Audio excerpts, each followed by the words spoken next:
My name is Dr. Clarissa Monroe, and I'm 57 years old. The day I walked into the operating room and saw the patient's name, my blood ran cold. It was my ex-husband's new wife, the same woman who destroyed my life. And in that moment, with her heart literally in my hands, I had to decide whether to be the doctor who saves her or the woman he once betrayed. I never imagined the man I once loved would destroy my life only for fate to hand me the power to save the woman he replaced me with. I've spent most of my adult life inside cold, sterile hospital rooms where the sound of heart monitors became more familiar than laughter. I'm a cardiothoracic surgeon at Boston General, a profession that demands perfection, patience, and an unshakable mind. For years, I was exactly that: composed, precise, and respected. My colleagues often called me the Ice Queen, not out of malice, but admiration. They thought I was immune to chaos, that nothing could pierce my brecht, calm exterior. They had no idea how wrong they were. There was a time when my life wasn't just about saving hearts but loving one. Daniel Monroe, my husband for 25 years, was a man who could charm a room without even trying. He was an architect, the kind who saw beauty in lines and structure, in balance and symmetry. I loved the way he spoke about buildings, how he believed architecture could shape emotions. When we first met, I was still in residency, exhausted and broke, and he told me he could design a home that felt like hope. I believed him. For years, he did make me feel like that: grounded, loved, safe. But love, I learned, doesn't always survive the weight of ambition. Medicine consumed me, not because I wanted it to, but because lives depended on my focus. Daniel used to joke that I was married to my scalpel, but as the years passed, the joke turned bitter. He began to resent the late nights, the missed anniversaries, the constant calls from the hospital.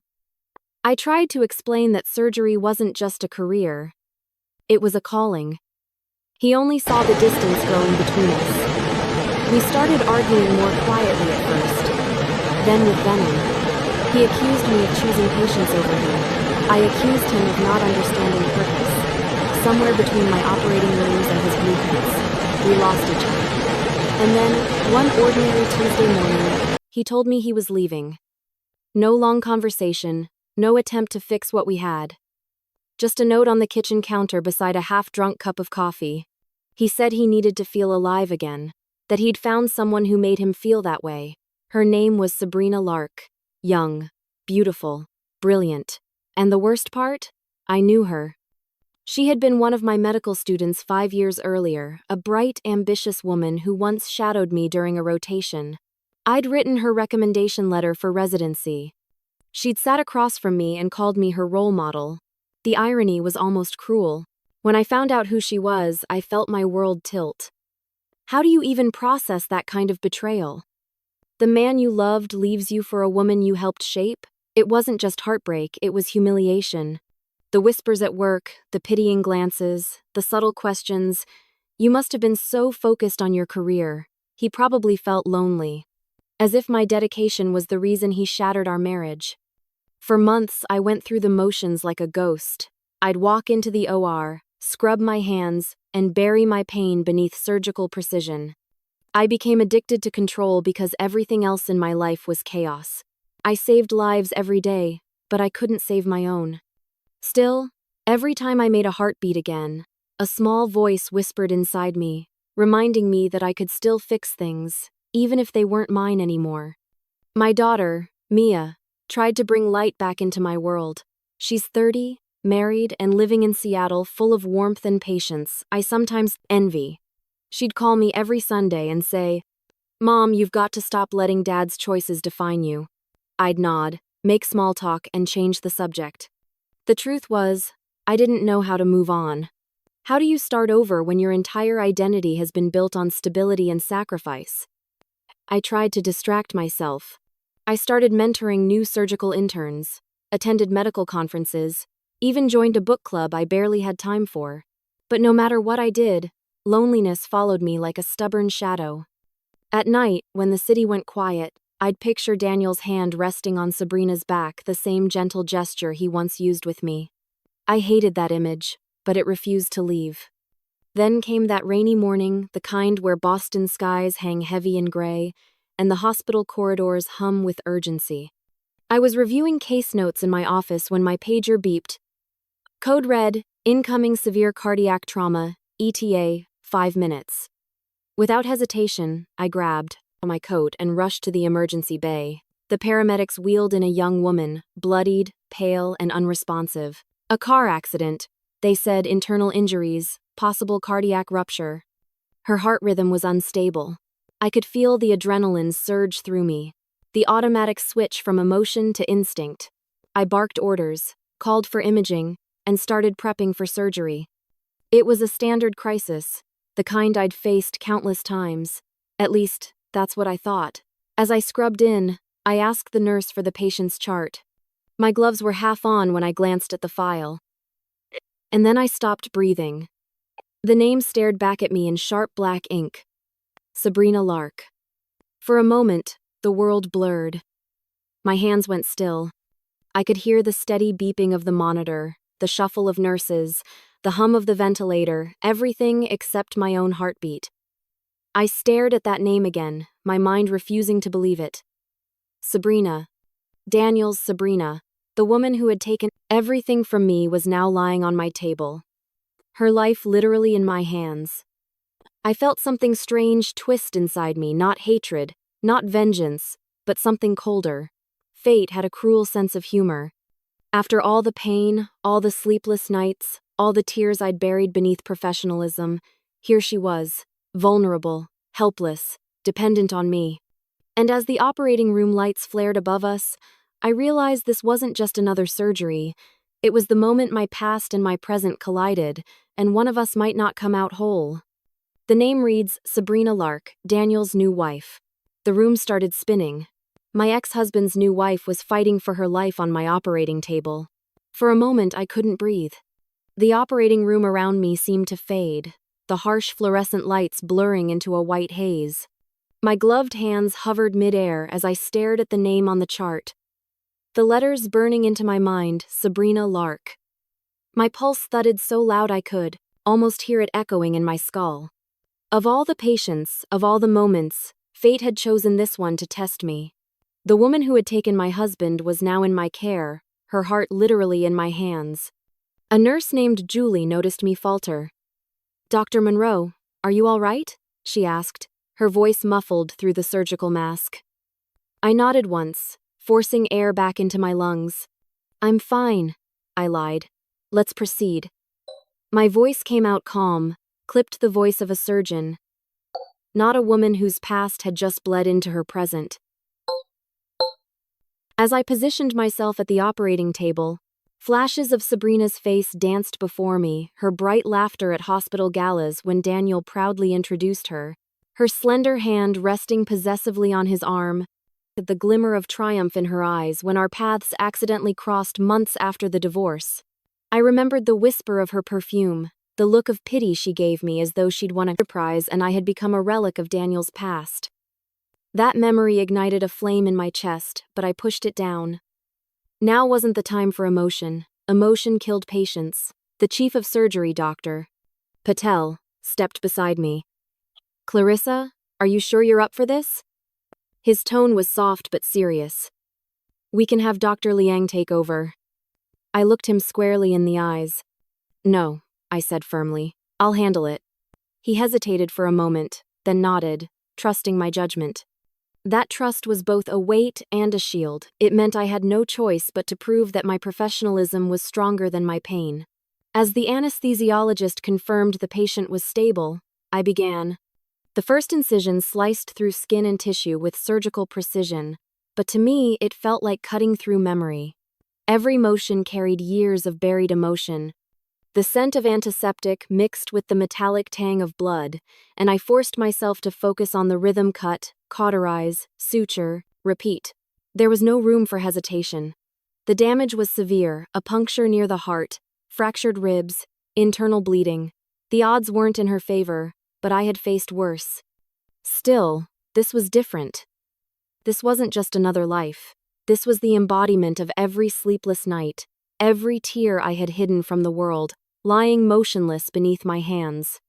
I felt my pulse quicken as I worked. My mind screamed with contradictions. Part of me wanted to step back, to walk away and let someone else carry this burden. Another part, the stronger part, refused.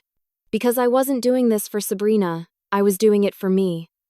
For the woman Daniel had left behind. For the surgeon who refused to break, no matter how cruel fate became. At one point, my hands trembled. It startled me. I hadn't felt that kind of loss of control in decades. My entire career was built on steadiness. Yet, in that instant, I felt like the scalpel in my hand was heavier than my heart. I paused, for a fraction of a second, took a deep breath, and reminded myself why I was there. You are a doctor first, Clarissa. You swore to save lives. So I did what I always did, I compartmentalized. I pushed Daniel's betrayal, Sabrina's face, and my pain into the deepest corner of my mind. All that existed was the patient and the pulse I needed to protect. My focus returned sharper than ever, my movements fluid, practiced. The surgical team followed my lead, sensing my silent determination. Hours passed in a blur of suction tubes, clamps, and sutures. The air in the operating room grew heavy with concentration. Every time Sabrina's vitals dipped, I felt a cold jolt of dread. I barked quick orders, adjusted angles, and repaired the ruptured vessel with absolute precision. The world outside ceased to exist. There was no Daniel. No betrayal. Only the fragile rhythm of a heartbeat trying to find its way back. Finally, after what felt like a lifetime, the monitor steadied. The faint blip of her heart filled the room, slow but consistent. Relief washed over me, but it wasn't triumph, it was exhaustion. I stepped back, my shoulders tense, my hands trembling slightly as the nurse took over. Vitals are stable, Julie said quietly. You did it, Dr. Monroe. I didn't respond. I just stared at Sabrina's face, pale and fragile beneath the surgical lights. In another life, I might have hated her. But in this one, she was just another patient who had fought to live, and I was the one who made it possible. There was something hauntingly poetic about it, like life had forced me to confront every wound by physically mending the person who had caused it. As the team prepared to wheel her to recovery, I peeled off my gloves slowly, feeling the snap of latex echo louder than it should have. My fingers ached, and not just from the hours of surgery from holding in everything I wanted to scream. I walked toward the scrub sink, turned on the water, and let the cold stream run over my hands. My reflection in the metal faucet looked older, wearier, but calmer somehow. I had done my duty. Whatever anger or hurt I still carried, I hadn't let it win. For the first time in years, I felt something close to peace. It wasn't happiness, not yet, but it was the quiet satisfaction of knowing that I was still capable of being the better person. I had proven to myself that Daniel hadn't destroyed me. If anything, he had made me stronger, more resolute. Saving Sabrina wasn't forgiveness, it was reclamation. A silent declaration that I was still in control of my story. I stepped out of the operating room, pulling off my mask. The hallway lights were softer here, less clinical. I leaned against the wall for a second, closing my eyes, feeling the ache in my body settle into something bearable. My pager was still, my hands steady again. For once, the hospital felt quiet. Then I heard hurried footsteps. A voice called out deep, familiar, unmistakable. Clarissa! I froze. My stomach twisted, a strange mix of dread and disbelief. I turned slowly, my breath catching in my throat. There he was, Daniel. Standing in the middle of the corridor, drenched from the rain, eyes wide with shock and something that looked like guilt. It had been years since I'd seen him, yet in that instant, time folded in on itself. The past came rushing back with brutal clarity, every fight, every lie, every moment of love and loss. Our eyes met, neither of us spoke. As I removed my gloves, Daniel rushed into the hospital, and our eyes met for the first time in years. Seeing Daniel again after years felt like being stabbed with a memory I thought I had buried. For a moment, I couldn't move. It felt like the hallway around us disappeared, leaving only the echo of my heartbeat and the man I once promised forever to. Daniel looked different, not in the way that time simply changes people, but in the way life wears them down. His hair, once dark and thick, had thinned at the temples. There were lines around his eyes that hadn't been there before, and a weight in his shoulders that spoke of years of quiet regret. He was no longer the confident, charismatic man who had walked away from me with his head held high. He looked human, vulnerable, and that almost made it worse. He stepped closer, his eyes wide with disbelief. "Clarissa," he breathed. "They told me they said you were the surgeon. Is it true?" His voice trembled slightly, like he wasn't sure he deserved to say my name. Before I could respond, one of the nurses approached and, unaware of our history, cheerfully said, "Doctor, Monroe saved your wife's life, Mr. Monroe." She was extraordinary. The words hung in the air like a verdict. Daniel's expression shifted in slow motion, first gratitude, then confusion, and finally guilt. His lips parted, but no words came out. He looked like a man facing the ghost of every bad decision he had ever made. I wanted to turn and walk away, to leave him standing in that corridor with his regret, but my feet betrayed me and stayed rooted to the floor. He finally managed to whisper, "You saved her?" "Clarissa, I cut him off sharply. "I did my job, Daniel, that's all." My tone was cool, detached at least on the surface. Inside, my heart was pounding so hard I was certain he could hear it. The urge to scream, to ask him why, still simmered beneath my composure. But I refused to let him see me unravel. The last time I'd seen him had been on a night etched into my memory like a scar. I could still see the living room light flickering against his face as he'd stood there, suitcase in hand, telling me he couldn't do it anymore. "You love your career more than me," he'd said, voice heavy with bitterness. "You don't even see me anymore, Clarissa. I've become another patient in your schedule." I'd told him he was being selfish, that he knew what my work meant, but he just smiled sadly and said, "You're brilliant, but you're cold. I need warmth." That was the last thing he said before walking out the door. Now, years later, the warmth he'd sought was lying unconscious in a recovery ward because of me. The irony wasn't lost on either of us. Daniel rubbed a hand over his face, struggling to find the right words. "I don't know what to say," he muttered. "Thank you feels so inadequate." "You don't have to say anything," I replied quietly, taking a small step back. "She's stable, that's all that matters." "I didn't even know it was you until just now," he said, shaking his head, eyes glistening. "When they told me who operated, I couldn't believe it. After everything, I echoed softly, finishing the sentence for him. The space between us felt charged, not romantic, not tender, just heavy with the ghosts of what we used to be. He tried to move closer again. "Can we talk, please, just for a moment?" I glanced at the clock on the wall. "This isn't the time or the place," I said curtly. "Your wife needs you in recovery. That's where your attention should be." His jaw tightened, as though my calmness wounded him more than anger ever could. "You're still the same," he said bitterly. Always so composed, always hiding behind professionalism. I looked him in the eye. "And you're still looking for someone else to blame." Then I turned and walked away, leaving him standing in the middle of the corridor, drenched in silence. Later that evening, whispers followed me like shadows. Hospitals have a way of amplifying gossip, and mine was now the story of the week, the surgeon who saved her ex-husband's new wife. I could hear snippets as I passed groups of nurses and interns. "Did you hear? That's her.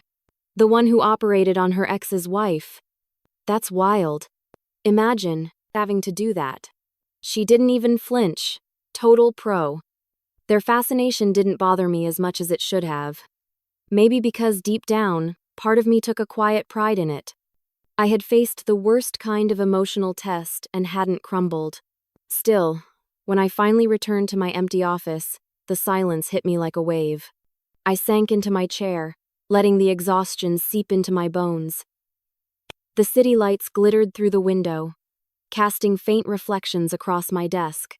I should have felt triumphant, but instead, I felt hollow. Saving Sabrina hadn't healed anything inside me. It had only reopened old wounds I thought I'd stitched shut. I thought of Daniel's face, the way his eyes looked when he realized I had saved the woman he left me for. There had been gratitude there, yes, but also something darker: remorse. Maybe even shame. And that, more than anything, unsettled me. I stayed in the office long after everyone else had gone home, staring at the framed photo of Mia that sat beside my computer. Her smile always grounded me. She once told me, "Mom, you can't rewrite the past, but you can decide how it ends." At the time, I'd brushed it off as something you say to comfort someone broken. Now, for the first time, I wondered if she'd been right. When dawn began to creep through the blinds, I realized I hadn't slept at all. My body ached, but my mind was restless. I gathered my coat and decided to head to my office early before rounds began. As I stepped into the hallway, the faint sound of footsteps made me stop. Someone was waiting near my door. It was Daniel. He looked like he hadn't slept either. His eyes were bloodshot, his clothes slightly wrinkled. "I didn't know where else to find you," he said softly. "I just needed to see you." I sighed, exhaustion mixing with exasperation. "Daniel, you shouldn't be here. Go home. Your wife. She's resting," he interrupted. I can't. Stop thinking about what you did. You didn't have to save her. Not after everything I did to you. I didn't do it for you," I said quietly. "I did it because that's who I am." He nodded, eyes downcast. "I know. That's exactly why I can't stop thinking about it." The silence between us stretched thin, fragile as glass. Part of me wanted to walk away, to end this right there. But another part, the one still haunted by unanswered questions and buried words, hesitated. Maybe closure wasn't something that just happened. Maybe it had to be chosen. I took a deep breath. "Fine," I said finally. "We can talk. But that's all, Daniel. One conversation. Nothing more." His shoulders sagged with visible relief. "That's all I'm asking for," he said. Against my better judgment, I agreed to meet him, but only to get closure. Closure is a dangerous word. It tempts you to reopen wounds that never truly healed.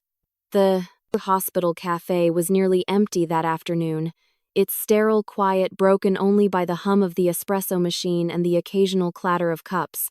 It wasn't the kind of place one would expect old ghosts to be summoned, yet there I was, sitting across from the man who once promised to grow old with me.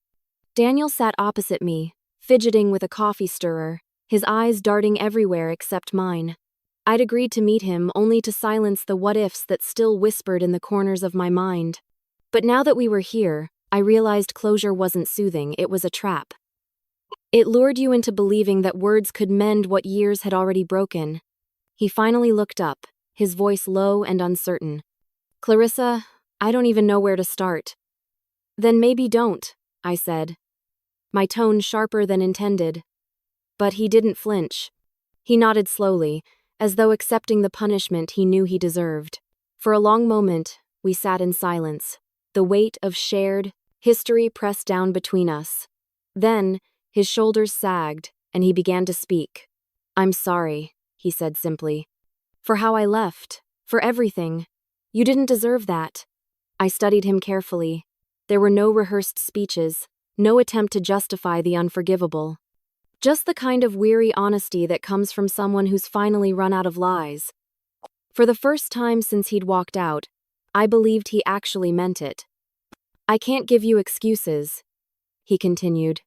"Back then, I told myself you didn't care anymore, that you were too focused on your work to even notice me. But that wasn't true. I was the one who couldn't handle being second to something greater than myself. You didn't stop loving me, Clarissa. I just stopped deserving it." His words stung more than I expected. I clenched my hands beneath the table, fighting to keep my expression neutral. Inside, a flicker of vindication burned, brief but undeniable. For years, I'd replayed the end of our marriage in my mind, trying to figure out what I could have done differently. Now, hearing him admit his weakness didn't heal me, it simply confirmed that I'd been right all along.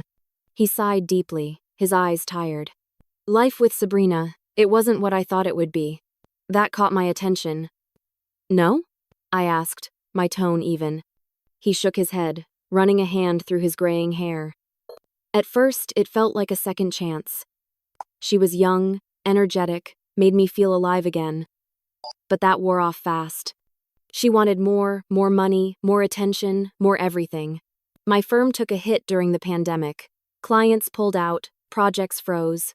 I tried to keep things afloat, but she wasn't patient. She started drifting away. We fought constantly. I could feel her slipping through my fingers, the same way I slipped through yours. I didn't respond. I wanted to tell him that karma had done its work, that life had balanced the scales. But, instead, I just took a sip of my coffee, the bitterness grounding me. He kept talking, his voice breaking with fatigue. The night of the accident, he continued, we had another argument. I told her I couldn't keep living like that. She stormed out, grabbed the keys, said she needed to clear her head. I should have stopped her. His voice cracked slightly. When the hospital called, I thought it was the end of my world. I didn't even know you were the one saving her until afterward. And that's when I realized life doesn't let you escape your past. It finds you, no matter how far you run. For a moment, I actually pitied him. The man sitting before me wasn't the arrogant husband who left with his pride intact. This was someone beaten down by choices he couldn't undo. The contrast between us hit me then. While I'd learned to rebuild myself, he had let his mistakes consume him. I had scars. He had ruins.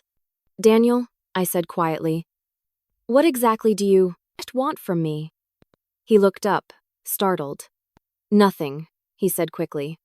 I just needed to tell you the truth. You deserved that much. I've carried this guilt for years. And when I saw you in that OR, I don't know. It felt like life was forcing me to face it. I leaned back, crossing my arms. And now you have. His eyes softened, searching mine for something, maybe forgiveness, maybe understanding. You've changed, he murmured. Of course I have, I replied. Pain changes people. It either breaks you or rebuilds you. I chose the latter. For a while, neither of us spoke. The silence wasn't uncomfortable, just heavy with finality. He looked down at his empty cup, then whispered, I miss the woman you were. A humorless smile touched my lips. She doesn't exist anymore, I said. You made sure of that. That should have ended it. But as I gathered my things, I found myself studying him one last time. There was no satisfaction in his defeat, no joy in his regret. What I felt instead was peace. Strange. Quiet peace. I didn't hate him anymore. I didn't love him either. I simply felt nothing strong enough to bind me to the past. That realization was more freeing than any apology could ever be. Thank you for saying what you needed to say, I told him, rising from the table. I hope you find whatever redemption you're looking for, but I've already found mine. He looked up, eyes glistening. Clarissa, goodbye, Daniel. I turned and walked out, the sound of my heels echoing against the tile floor. Each step felt lighter than the last. By the time I reached the elevator, it was as if a weight I'd carried for years had finally been set down. Back in my office, I stared out the window at the gray sky above the city. The rain had started again, steady and soft against the glass. For years, that kind of weather had mirrored my mood. But today, it felt cleansing, like something had finally washed away the remnants of an old storm. I checked my watch. Rounds were about to begin. I straightened my coat, preparing to step back into my world, the one I had built entirely on my own strength. The past was behind me now, or so I thought. Just as I reached for the door, my pager buzzed. It was the ICU. I frowned, answering immediately. Dr. Monroe? The nurse's voice came through, breathless and urgent. Your patient, Sabrina Lark? She's awake. I froze. My fingers tightened around the phone. She's asking for you, the nurse continued. She insists on seeing you, right now. For a moment, I couldn't respond. My throat went dry, and the world tilted again. Just slightly. After everything, after saving her, After facing Daniel, Sabrina was awake, and she wanted me. As I walked away from Daniel, my pager buzzed. Sabrina had regained consciousness, and she was demanding to see me. When Sabrina opened her eyes and asked for me, I didn't know whether to feel fear or fate. For a few seconds, I stood in my office, frozen with the phone pressed against my ear.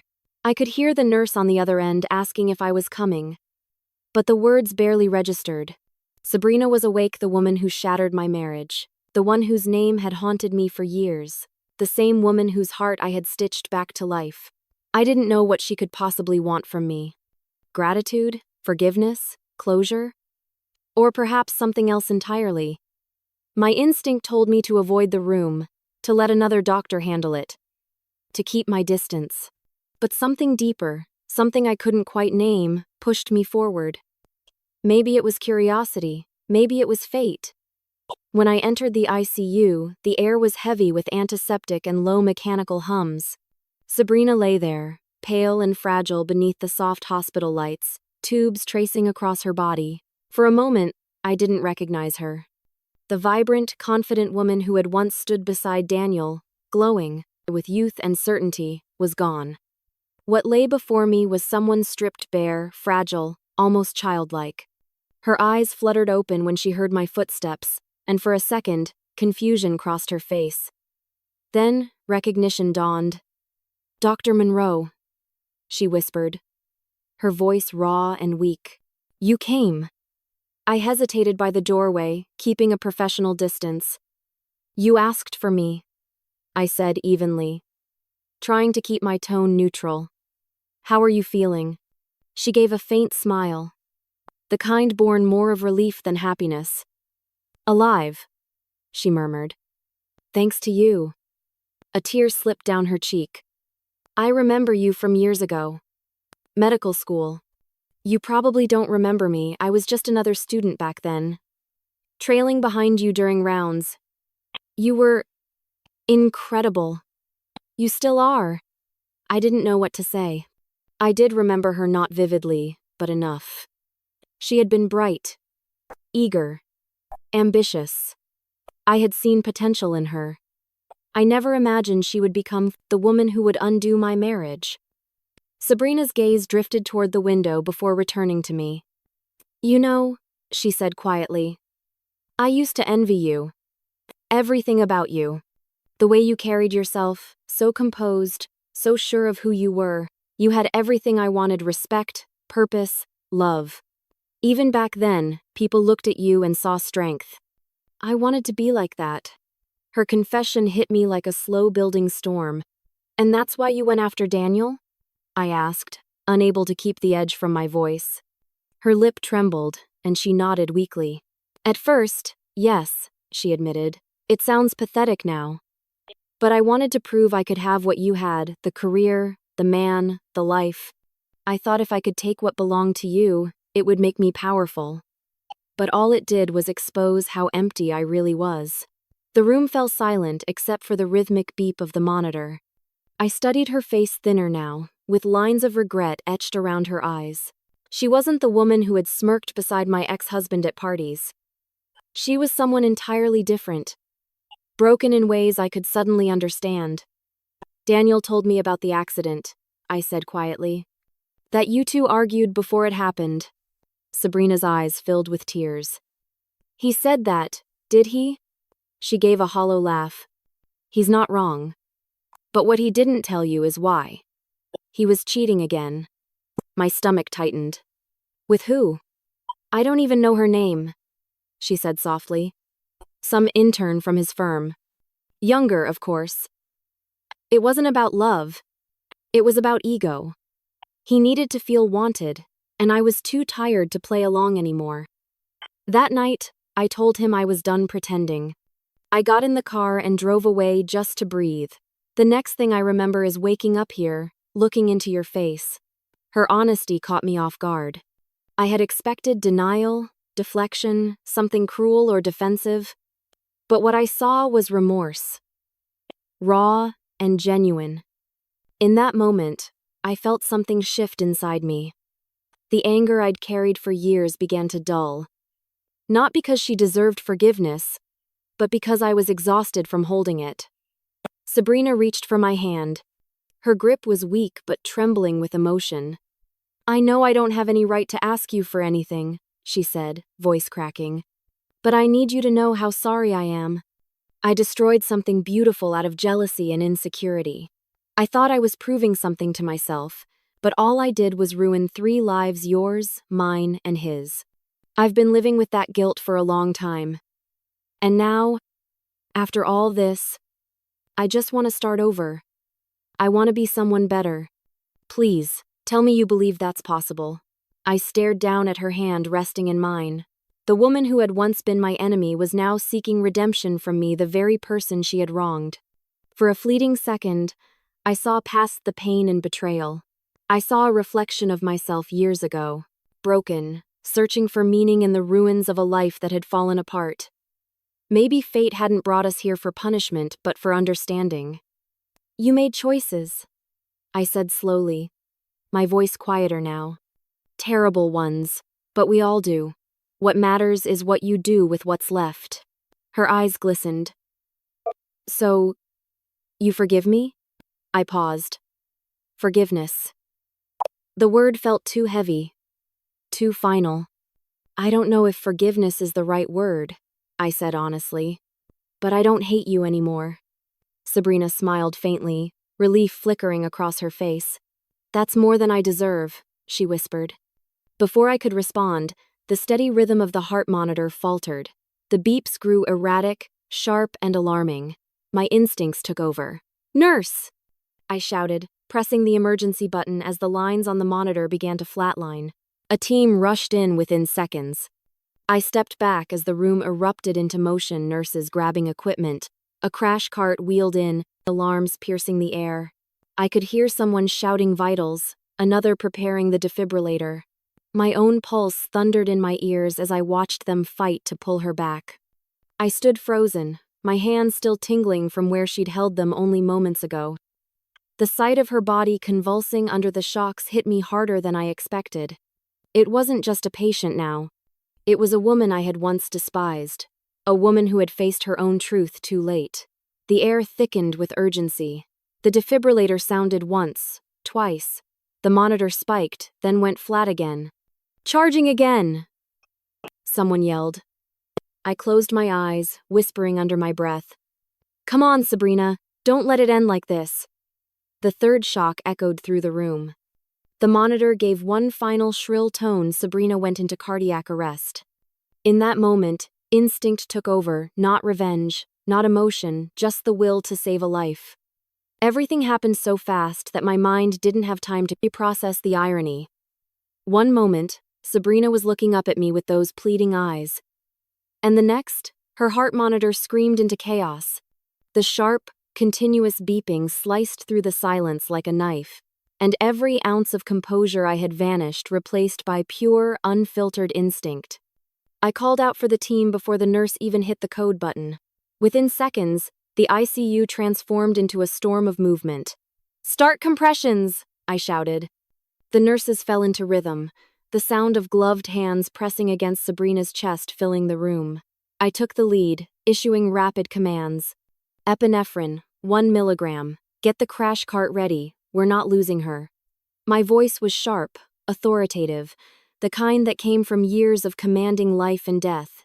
My emotions evaporated, leaving behind only the surgeon, cold, decisive, and utterly focused. As I watched the lines on the monitor fluctuate, I felt the tension coil tighter inside me. Every flat second stretched like eternity. My pulse matched the tempo of the compressions, each beat an echo of the choice I'd made long ago to save lives, no matter whose they were. Fate, it seemed, had a cruel sense of humor. The woman who had stolen everything from me was now the one fate demanded I save twice. I moved closer, ready to take over. "Switch out," I said, my hands replacing the nurse's. I pressed down firmly on Sabrina's chest, counting under my breath. The sound of her ribs creaking under pressure was haunting, but necessary. Sweat prickled at the back of my neck beneath my scrubs, yet my mind was razor sharp. There was no Daniel, no betrayal, No past, only the rhythm between my hands and the faint hope that her heart would find its way back. "Charge to 200, I ordered. The defibrillator pads were applied, the gel cooling beneath my gloves. "Clear." The jolt rippled through her body, lifting her off the table slightly. The monitor spiked, then fell flat again. "Nothing," one of the nurses whispered. "Again," I said firmly. "Charge to 300. "Clear." Another shock. Another moment of unbearable silence. Then a faint, irregular blip. It was small, fragile, but it was there. My breath caught. "We've got something," I murmured, leaning closer. The blip grew steady, finding its rhythm. The room exhaled collectively. "She's back," the nurse said softly, almost in disbelief. I stepped back slowly, feeling my knees weaken. My gloves were slick with sweat, my chest rising and falling with exhaustion. I felt tears sting my eyes, though I couldn't tell if they were from relief or something deeper. I had done this thousands of times before, revived patients, fought back death, but this was different. It felt personal, symbolic, as if fate itself had been testing me, waiting to see what kind of woman I truly was. Then, through the chaos of cleanup and the fading alarm tones, I heard a voice, his voice. "Clarissa!" I turned, and there he was, Daniel, standing just inside the doorway, drenched in panic. His eyes darted from Sabrina's body to me, confusion and awe colliding in his expression. "What happened?" "What?" she coded, I said flatly, too drained to sugarcoat anything. "But she's stable now." He stared at me as though I were something unrecognizable. You saved her, again." His voice cracked on the last word, disbelief laced with something heavier realization. I peeled off my gloves slowly, meeting his gaze. "It's what I do." The words were simple, but they carried weight. He opened his mouth to speak, but no sound came out. Instead, he looked toward the bed, his features crumpling as he watched Sabrina's chest rise and fall under the ventilator. For a brief moment, he looked utterly lost, a man witnessing the collapse of every illusion he'd built. He took a step toward me.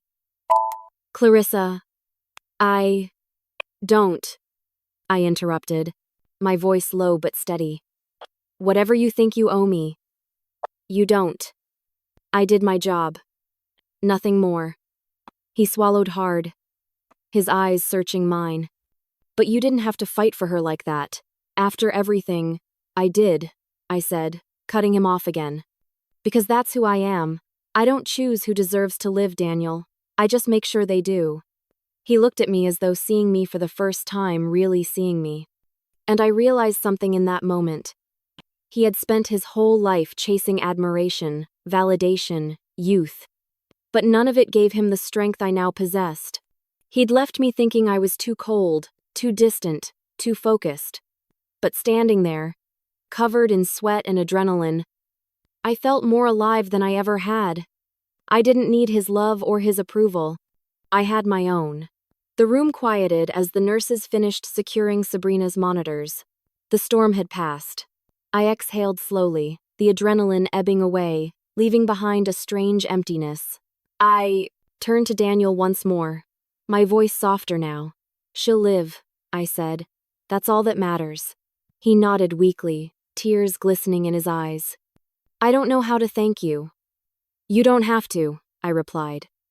"We're even now." And with that, I walked past him, out of the ICU, and down the corridor that had witnessed too many ghosts. Each step felt lighter, freer. For years, I'd carried the bitterness of betrayal like a second skin. But now, after facing the very people who had caused my pain, I felt something I hadn't in years. Peace. I stopped by the observation window outside the ICU and watched as the nurses adjusted Sabrina's IV. She looked impossibly small beneath the sterile lights, but there was something almost redemptive about her stillness. She had broken me once, but now, I had saved her twice. Life, it seemed, had a strange sense of balance. When I finally reached the locker room, I sat on the bench and let my head fall into my hands. The tears came then not from sadness, but release. Forgiveness, I realized, wasn't weakness. It was power. Because in forgiving them, I had reclaimed every piece of myself they had taken. That night, I went home and stood by my window, watching the city lights shimmer against the rain-soaked streets. For the first time in years, I didn't feel lonely. I felt alive. The storm had passed, and I had survived it. Days later, just as I was starting to settle back into routine, a small envelope arrived at my office. My name was written across it in shaky handwriting, familiar yet tentative. I turned it over in my hands, my pulse quickening. It was from Sabrina. Days later, I received a letter from Sabrina, one that would change everything. The envelope had Sabrina's handwriting shaky but deliberate, and my heart raced before I even opened it. It was early morning when I found the envelope sitting on my desk, the pale light from the window glinting off the embossed hospital letterhead. I almost didn't notice it at first, buried beneath a stack of patient files and surgical reports. But when I saw the name scrawled across the front, Dr. Clarissa Monroe, in that faint, wavering handwriting, I knew immediately who it was from. My pulse quickened. I turned the envelope over in my hands, my fingers hesitating at the seal. Part of me didn't want to open it. After everything that had happened, I wasn't sure I could handle one more emotional confession. And yet, curiosity and something softer, maybe compassion, urged me to read. The letter inside was written on lined paper, each word careful but unsteady. I could tell she had written it by hand, no dictated apology, no carefully polished phrasing, just honesty. Dear Dr. Monroe, it began. I've started this letter a dozen times, and each time the words come out wrong. How do you thank the woman who not only saved your life twice, but also saved you from the worst parts of yourself? As I continued reading, the words grew heavier. Sabrina's tone was different, gone was the pride, the youthful arrogance I once associated with her. When I woke up after the surgery, she wrote, the first thing I remembered wasn't the crash or the pain. It was your face, calm, focused, determined. The same face I remembered from medical school. You didn't look at me with anger or judgment. You looked at me like a doctor looks at a patient, like a human being who still deserved a chance. That moment changed me. I paused, my eyes blurring for a second. I hadn't realized how deeply that moment had affected her, or how much I'd changed in her eyes. She went on, I've spent the last few days thinking about my life, and for the first time, I see it clearly. I thought taking Daniel from you made me powerful. I thought being chosen meant I was enough.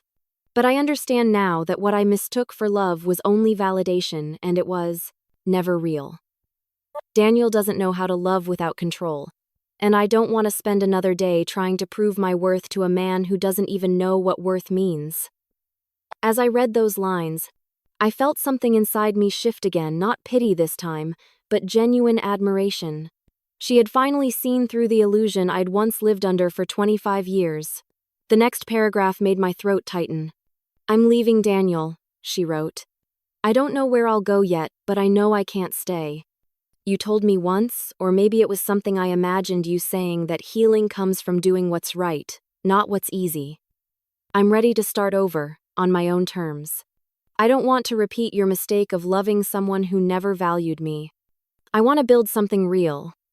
Inside the envelope, folded neatly with the letter, was a check large enough to make my breath catch. This is for your foundation, the note at the bottom said. For the young doctors who still believe they can change the world. I can't undo what I've done, but maybe I can help someone else begin better than I did. I set the letter down and stared at it for a long time, unable to speak, my chest tight with emotion. In all my years of medicine, I'd seen gratitude take many forms: flowers, cards, small gestures of appreciation. But this felt different. It wasn't just about saving her life. It was about saving something intangible, the part of her that had been lost to guilt and insecurity. In a strange, poetic way, her healing mirrored mine. We were both women who had once been broken by the same man, and somehow, through pain and forgiveness, we had found our way to redemption. For the first time in years, I allowed myself to cry quietly, alone in my office, not tears of grief or resentment, but release. Fate had twisted our stories together in the cruelest way, yet it had brought both of us to the same truth. Forgiveness doesn't erase the past, but it transforms it. Over the next few weeks, I ignored Daniel's attempts to reach me. He called the hospital several times, left voicemails that ranged from remorse to desperation, but I let them go unanswered. I didn't owe him anything, not my words, not my time, not even my anger. I was done being defined by him. Silence was my final act of freedom. With Sabrina recovering and Daniel fading into the background, I found myself standing at a strange crossroads. For decades, my life had been dictated by responsibility to my patients, to my marriage, to my image. But now, for the first time, I wanted something for myself. So I made a decision that shocked everyone at the hospital. I requested a sabbatical. When I told the board I needed time away, they looked at me with concern. "You've never taken a break in 30 years, one of them said. "Are you sure?" "I've never been more sure," I replied. 2 weeks later, I was on flight to Seattle. The view from the plane window was breathtaking, clouds drifting beneath me like soft waves. As the city skyline came into view, my heart swelled with anticipation. I hadn't seen Mia in months. My daughter had been my anchor through the worst of it, and now, I wanted to show her the woman I'd become, not the heartbroken surgeon, but the mother who had finally learned to live again. When I arrived, she met me at the airport, her arms wrapping around me tightly. "You look different," she said, pulling back to study my face. "Older?" I teased. She laughed. "No, lighter, happier." We spent the next few days together, walking along the pier, cooking dinners, watching the rain through her apartment window. I told her about everything, the accident, Sabrina, Daniel's apology, the letter. She listened quietly, her expression soft and proud. "Mom," she said one evening as we sat by the fire, "I think you've finally let go." I smiled. Faintly. "Maybe I have." She tilted her head. "What changed?" I looked into the flames, their glow dancing across the glass. "I chose to forgive," I said simply. The silence that followed was peaceful. For once, my mind wasn't racing with memories or regrets. I was just there, present, content, alive. That night, as I lay in the guest room of Mia's apartment, I thought about how far I'd come. Life had taken everything from me, love, trust, certainty, but it had given me something greater in return. Strength. I understood now that healing wasn't a single moment of triumph. It was a series of quiet choices to keep moving, to stay kind, to forgive even when it hurts. Just as I was drifting to sleep, my phone buzzed on the nightstand. The screen lit up with an unfamiliar number. I frowned, debating whether to answer, but something in my gut told me to pick up. "Hello?" I said softly. There was a pause, followed by a familiar voice, soft, trembling, but unmistakable. "Dr. Monroe? It's Sabrina." One evening, as peace finally settled over me, I got an unexpected call from Sabrina again. Sabrina's voice trembled through the phone. She wasn't calling as a patient, but as a friend. For a brief moment, I didn't speak. Hearing her voice again after everything, the surgeries, the tears, the letter sent a shiver through me. It was softer now, more grounded, as though she had been stripped of every illusion and rebuilt with something purer. "Dr. Monroe?" she said hesitantly, her tone uncertain. "I hope it's not too late to call." "Not at all," I replied, sitting up in bed and switching on the lamp. The warm light filled the room, chasing away the shadows. "You sound different." Sabrina let out a shaky laugh. "Different is one way to put it. I'm still healing, but I needed to talk to you." I could hear the rustle of papers on her end. The faint echo of an airport announcement in the paper. Background. "Are you traveling?" I asked curiously. "That's what I wanted to tell you," she said, her voice gaining strength. "I've been offered a position with a medical outreach program in Kenya. It's a project that provides cardiac care to remote communities. I'll be helping train local staff and setting up clinics in rural areas. It's everything I used to dream about before my life got complicated." I smiled faintly. "That sounds incredible, Sabrina. You should be proud." "I am," she said softly. "But there's more." They want me to build a mentorship program, and I immediately thought of you. Would you consider joining me for a few months? Just to help set it up. You've done so much, seen so much. I can't think of anyone better to guide it. Her words caught me off guard. For years, I had thrown myself into work out of necessity, not inspiration. I had built my reputation on precision and control, not passion. But hearing her speak, hearing the hope in her voice, something stirred in me that I hadn't felt in years. Excitement. Still, old doubts crept in. Sabrina, I said carefully. I haven't done field medicine in a long time. I'm not sure I'd be the right fit. You're exactly the right fit, she insisted gently. You taught me what it means to care, really care. You saved me twice, Clarissa, once in the operating room and once afterward. I'd like to do something good with that second chance, and I can't think of anyone I'd rather do it with. Her sincerity disarmed me. I sat there in silence, staring at the rain streaking down Mia's window. The idea of traveling abroad, of leaving behind the rigid world of hospital corridors, was terrifying and liberating at once. Maybe this was what fate had been leading me toward all along, not revenge, not redemption, but renewal. When do you leave? I finally asked. 2 weeks, she said. Think about it, please. It would mean the world to me. After we hung up, I sat awake for hours, the idea looping through my mind. I thought of Daniel, of the years I had spent trying to hold together a life that no longer fit. I thought of Sabrina's letter, of how she had turned her guilt into purpose. And I thought of myself, the woman who had once measured her worth by the number of hearts she saved. Not realizing her own was the one that needed healing. By morning, I had made my decision. I called her back before breakfast. I'll come, I said simply. I could almost hear her smile through the phone. That's the best news I've heard in years, she whispered. 2 days later, Daniel called again. His number flashed on my screen, but I didn't hesitate this time. I let it ring, then declined the call. Seconds later, his message came through. I still love you. Please, can we talk? I deleted it without reading the rest. Whatever he had to say no longer mattered. My story with Daniel had ended long before he realized it. That week, I began packing for the trip. As I folded clothes and sorted through old files, I came across a worn leather photo album tucked away in the back of my closet.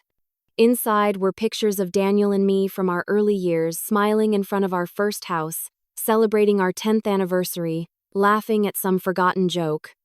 For the first time, looking at those images didn't hurt. Instead, I felt something surprising: gratitude. Those years had shaped me, taught me endurance, strength, and, ultimately, the power of letting go. I slipped one of the photos, the one of me standing outside my first hospital, beaming in my new white coat, into my suitcase. Not as a reminder of him, but of the woman I used to be and the woman I had become. When the day came to leave, Mia hugged me tightly at the airport. I still can't believe you're doing this, she said, her voice thick with pride. Neither can I admitted with a laugh. But maybe it's time I start living the life I always told others to chase. The flight to Kenya was long. But for the first time in years, my mind was quiet. As the plane descended over Nairobi, the vast stretch of golden earth and endless sky below filled me with awe. I hadn't realized how small my world had become until that moment. When I met Sabrina at the airport, she looked healthier, her color had returned, and her smile was genuine. We hugged awkwardly at first, two people once bound by bitterness now standing on the same side of something larger than themselves. The next few days were a whirlwind. The outreach program was based in a small village several hours from the city. The clinic was modest, dusty floors, limited supplies, but overflowing with hope. Together, Sabrina and I worked long hours training nurses, examining patients, and setting up makeshift operating spaces. There was something deeply fulfilling about it: no prestige, no board, meetings, no gossip, just raw humanity, and the shared goal of doing good. At night, after the day's work was done, we would sit outside beneath a vast African sky, sipping tea and talking about everything from medicine to life to forgiveness. I saw how much Sabrina had changed. She laughed more easily now, carried herself with quiet confidence, and spoke of her mistakes not with shame but with humility. Somewhere in those long conversations, I realized that what had once divided us had become the very thing connecting us: survival. Weeks passed quickly, each day filled with new faces, new stories, new lessons. The past felt distant, almost unreal. We were no longer defined by Daniel's shadow, but by our shared purpose. I didn't know if we'd ever call each other friends in the traditional sense, but there was a bond, one forged in pain, tempered by forgiveness, and sealed in gratitude. One night, after a particularly long shift, we stayed late in the clinic to restock supplies. The generator buzzed softly, casting flickering shadows on the walls. Sabrina was unusually quiet as she organized bandages and vials. Finally, she spoke, her voice low and hesitant. "Clarissa," she said, not looking at me. "There's something I never told you. About the night of the crash." I looked up, sensing the tremor in her tone. "What about it?" She swallowed hard, her hands trembling slightly as she set down a box. "It wasn't just an argument," she whispered. "There's more, something you don't know, something Daniel never told you." The hum of the generator filled the silence that followed, the air suddenly heavy with the weight of unspoken truth. During that late-night shift, Sabrina's voice broke the quiet. She was about to reveal the real reason behind her crash. What Sabrina revealed that night changed how I saw everything, including myself. For a long moment, I couldn't speak. The generator's faint hum filled the small clinic, casting long, uneven shadows against the walls.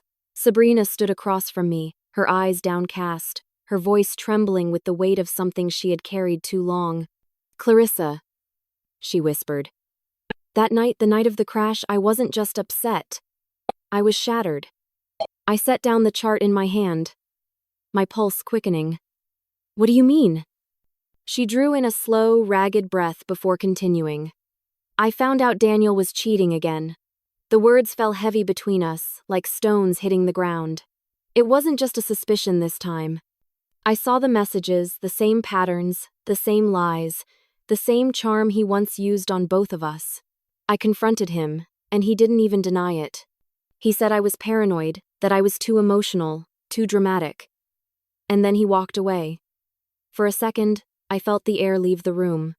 Even after all these years, after everything I had endured and moved beyond, hearing his name tied to another betrayal brought back the faint sting of a familiar ache. But it was distant now, like an old scar no longer bleeding, just a reminder of what once was. Sabrina's eyes welled with tears. I grabbed my keys. I don't even remember deciding to drive. I just needed to escape. I wanted to outrun that pain, that humiliation. I kept thinking about how you must have felt when he left you. I finally understood it, that sickening emptiness. I didn't realize how fast I was going until it was too late. Silence followed. The soft thud of her words echoed in my chest. I stepped closer, studying her face in the flickering light. She looked different now, older, wiser, but still fragile. "You could have died," I said quietly. "I know," she murmured, wiping at her tears. "And maybe, in that moment, I didn't care if I did. But fate had other plans, didn't it? Because it sent me to you." She let out a shaky laugh that turned into a sob.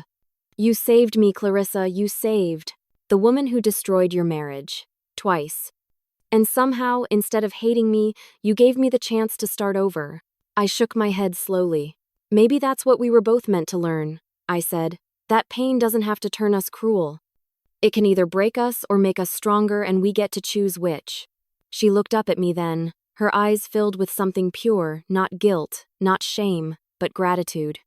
"You're stronger than I ever imagined," she said softly. I smiled faintly. "No," I said. "I'm just done letting pain decide who I am." We fell into a comfortable silence after that, each of us lost in thought. The night outside was still and quiet, the sky stretching endlessly beyond the clinic windows. There was something poetic about it, two women once entangled in betrayal, now standing side by side in a place far from the chaos that had once defined them. The next morning came early. The sun crept over the horizon in soft gold hues, spilling warmth over the red earth. The village stirred slowly to life, children's laughter mingled with the calls of distant birds, the smell of fresh bread wafting through the air. I stood outside the clinic, watching the sunrise paint the world in color. For the first time in decades, I felt at peace. My hands, which had once trembled with anger and heartbreak, now carried purpose again. My heart, once shattered, had found a new rhythm, steady, strong, and whole. That day, we had a surgery scheduled for a young boy with a congenital heart defect. His family had walked for miles to bring him here. As I scrubbed in, I felt something different, not the clinical detachment I'd once relied on, but a deep sense of connection. Every cut, every suture felt symbolic, like I was not only repairing a small boy's heart, but honoring every broken piece I had ever held within my own. The operation was long, but when it was over, his heartbeat echoed steadily through the monitor. I stood there, listening to it, smiling behind my mask. That sound, strong and rhythmic, reminded me why I had become a surgeon in the first place. Saving lives wasn't just about fixing hearts. It was about reminding people, including myself, that they could still beat after being broken.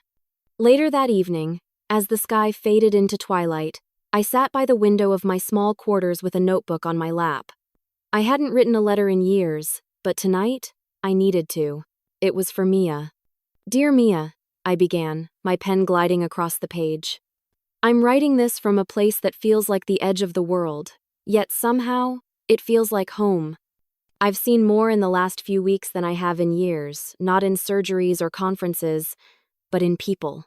Their resilience, their gratitude, their will to live. It's reminded me of something I lost for a long time, wonder. You once told me I could decide how my story ends. You were right. For years, I let bitterness write my chapters. But now, I'm writing my own one, filled with forgiveness, not regret. I've learned that pain doesn't define us. How we heal does. Thank you for never giving up on me, even when I had. I love you more than words can ever say. Mom." When I finished, I folded the letter and placed it beside my bed, a small smile tugging at my lips. I didn't need to send it right away. Just writing it was enough. Outside, the night air was cool, filled with the distant hum of insects and the faint murmur of life continuing. Sabrina walked past my window, waving softly before disappearing into her quarters. We didn't need to say anything.